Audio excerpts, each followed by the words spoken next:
ભાવનગરમાંથી ફરી એક વખત સામે આવ્યો છે અસામાજિક તત્વોનો આતંક। રૂપાપરી મહાકાલી વસાહત વિસ્તારમાં બબાલ થઈ છે। અસામાજિક તત્વોએ 3 ઘરમાં લગાવી છે આગ। જ્વલનશીલ પ્રવાહીની બોટલ ફેંકી અને 3 ઘરમાં આગ ચંપી કરવામાં આવી છે। ફાયર વિભાગે આગ પર પાણીનો મારો ચલાવ્યો છે। એફએસએલ અને પોલીસના ઉચ્ચ અધિકારીઓ અત્યારે સ્થળ ઉપર છે। ડીવાયએસપી એલસીબી બી ડિવિઝન પોલીસની ટીમ સ્થળ ઉપર છે। જૂની અદાવતમાં ટોળાએ હુમલો કર્યાની આશંકા છે।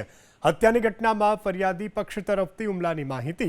હિંસક ટોળાએ પાર્ક વાહનોને પણ બનાવ્યા હતા નિશાન। વાહન પર આવેલા શખ્સે જ્વલનશીલ પ્રવાહી ફેંક્યાની માહિતી છે। સીસીટીવીથી આરોપીની શોધખોળ શરૂ કરાઈ છે।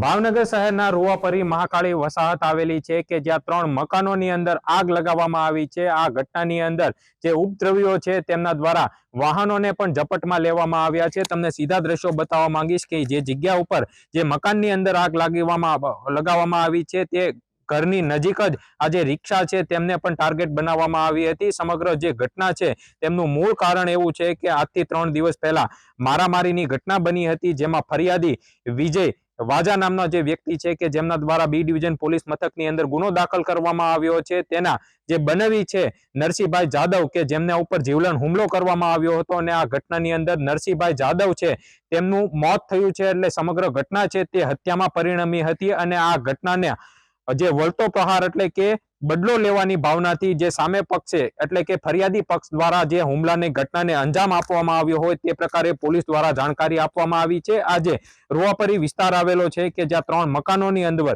જ્વલનશીલ પ્રવાહીની બોટલ બનાવી અને આ મકાનની અંદર નાખવામાં આવી હતી અને ત્યારબાદ આગ લગાવવામાં આવી હતી તે પ્રકારની ઘટના છે તે સામે આવી છે। આ રિક્ષાના દ્રશ્યો છે કે તેમના દ્વારા આ જે ઉપદ્રવીઓ છે તેમના દ્વારા આ જે રિક્ષા છે તેમને પણ ટાર્ગેટ બનાવી અને આગ ચંપી કરી દેવામાં આવી છે। હાલ આ ઘટનાને લઈને પોલીસ દ્વારા તપાસ હાથ ધરવામાં આવી છે। સમગ્ર બનાવને લઈને ભાવનગરના incharge SP Anshul Jain, city DYSP R Singhal સહિતનો એલસીબી તેમજ એસઓજી અને સ્થાનિક પોલીસની ટીમ છે તે ઘટના સ્થળ ઉપર પહોંચી છે અને એફએસએલની મદદ દ્વારા મકાનની અંદર જે પ્રમાણે જે પેટ્રોલ એટલે બોટલ જે જ્વલનશીલ છે તેમનો ઉપયોગ કરવામાં આવ્યો હતો તે અંગે તપાસ હાથ ધરવામાં આવી છે અને એફએસએલની ટીમ દ્વારા પણ કાર્યવાહી છે તે હાથ ધરવામાં આવી છે। પરંતુ જે અસામાજિક તત્વો હતા તેમના દ્વારા બાઇક અને 2 વ્હીલર બાઇક પર બેસીને આવ્યા હતા અને ત્યારબાદ આ જે હુમલાની ઘટના છે તેમને અંજામ આપવામાં આવ્યો હોવાનું પોલીસ દ્વારા જાણવા મળી રહ્યું છે। પરંતુ આ જે પ્રમાણે ભાવનગર શહેરની અંદર ઘટનાઓ બની રહી છે, એક પછી એક બનાવો બની રહ્યા છે, હત્યાની ઘટનાઓ બની રહી છે, તેના પર કોઈ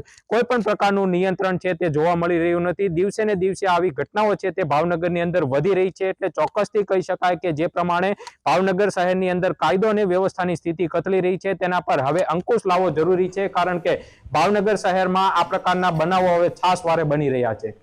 પાર્થ મજેઠિયા, એબીપી અસ્મિતા, ભાવનગર।